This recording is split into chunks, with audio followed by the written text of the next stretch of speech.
आज की कहानी शुरू करने से पहले आयतुल कुर्सी पढ़ लें और हेडफोन लगा लें। रात के 2 बजे थे और पूरा शहर खामोशी में डूबा हुआ था। जुबैर अपने दोस्तों वकास और नदीम के साथ शहर के एक मशहूर पुराने मकान के बाहर खड़ा था। ये मकान कई सालों से खाली पड़ा था और मशहूर था कि यहाँ अजीब व गरीब वाक़यात पेश आते हैं। लोगों का कहना था कि जो भी यहाँ रात गुजारता है वो या तो वापस नहीं आता या पागल हो जाता है। वकास ने कांपती आवाज में कहा, क्या तुम लोग वाकई अंदर जाना चाहते हो? मुझे तो ये जगह देखकर ही खौफ महसूस हो रहा है। नदीम हंसते हुए बोला, डरपोक मत बनो, ये सिर्फ कहानियों में होता है, हमें कुछ नहीं होगा। जुबैर ने भी हंसते हुए कहा, आज पता चल जाएगा कि इन कहानियों में कितनी सच्चाई है। तीनों दोस्तों ने हिम्मत करके मकान का जंग लगा हुआ दरवाजा खोला और अंदर दाखिल हो गए। अंदर का मंजर इंतहाई खौफनाक।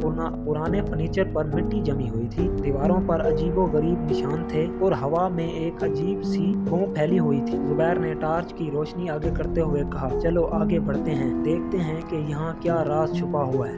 वो तीनों आहिस्ता आहिस्ता मकान के अंदरूनी हिस्से की तरफ बढ़ने लगे।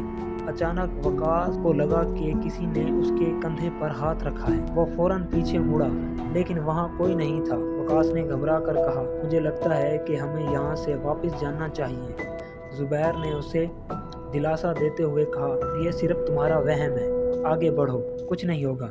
नदीम ने भी वकास का मजाक उड़ाते हुए कहा, तुम वाकई बहुत डरपोक हो। चलते चलते वो एक बड़े हॉल में पहुंचे जहां एक पुरानी मेज के ऊपर एक चिराग रखा हुआ था।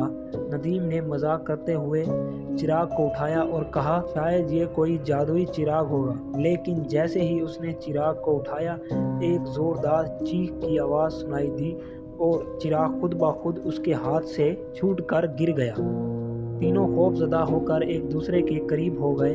जुबैर ने कांपती आवाज़ में कहा, ये आवाज़ कहाँ से आई? नदीम भी परेशानी के इल्म में कहा, मुझे नहीं मालूम, लेकिन हमें जल्दी यहाँ से निकलना होगा।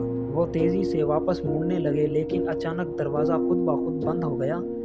वकास ने दरवाज़ा खोलने की कोशिश की, लेकिन वो नहीं खुला। नदीम ने घबरा कर कहा, हम फंस गए हैं। जुबैर ने कहा, परेशान मत हो, हमें कोई ना कोई और रास्ता तलाश करना होगा। वो तीनों मकान के दूसरे हिस्से की तरफ बढ़ने लगे। चलते चलते इन्हें एक सीढ़ी नजर आई जो तहखाने की तरफ जा रही थी। जुबैर ने कहा, शायद नीचे से कोई रास्ता मिल जाए, चलो देखते हैं। वकास ने डरते हुए कहा, क्या तुम्हें लगता है कि ये अच्छा ख्याल है? जुबैर ने कहा, हमारे पास और कोई रास्ता नहीं है। वो तीनों सीढ़ी से नीचे उतरे। तहखाने का मंजर और भी खौफनाक था। दीवारों पर खून जैसे निशान थे और फर्श पर जगह जगह टूटी हुई हड्डियां बिखरी हुई थी। वकास ने घबरा कर कहा, ये जगह तो वाकई खौफनाक है। जुबैर ने कहा, चलो जल्दी करो, हमें यहाँ से निकलना होगा। चलते चलते इन्हें तहखाने के एक कोने में एक छोटा सा दरवाज़ा नजर आया। नदीम ने कहा, शायद ये दरवाज़ा बाहर निकलने का रास्ता होगा। जुबैर ने दरवाज़ा खोला तो उनकी हैरत की इंतहा ना रही।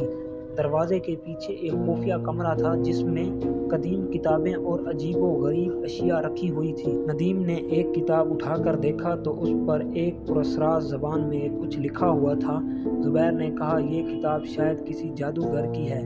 वकास ने घबरा कर कहा, हमें इन चीज़ों को हाथ नहीं लगाना चाहिए, चलो जल्दी यहाँ से निकलते हैं। लेकिन जैसे ही वो दरवाजे से बाहर निकलने लगे, अचानक एक जोरदार आवाज़ आई और पूरा तहखाना हिलने लगा।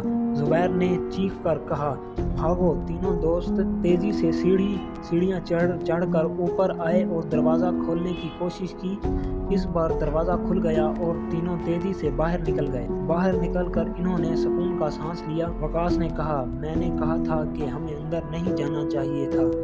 नदीम ने भी खौफजदा लहजे में कहा, ये वाकई एक खौफनाक तजर्बा था। जुबैर ने कहा, हम खुशकिस्मत हैं कि जिंदा वापस आ गए। इस रात के बाद इन्होंने फैसला किया कि दोबारा कभी ऐसी जगहों पर जाने की कोशिश नहीं करेंगे। लेकिन इनके जहन में हमेशा ये सवाल बाकी रहा कि वो पुरस्रार मकान और उसका तहखाना किसके ज़ेरे असर था और वहाँ क्या राज छुपे हुए थे। तो कैसी लगी आज की कहानी? अगर आपको हमारी कहानी अच्छी लगी तो इस वीडियो को लाइक करें, और अगर आपके पास भी कोई ऐसी कहानी है जो आप हमें शेयर करना चाहते हैं तो डिस्क्रिप्शन में मेरी जीमेल है, आप मुझे वहाँ पर اپنی کہانی شیئر کر سکتے ہیں۔ تو اللہ حافظ۔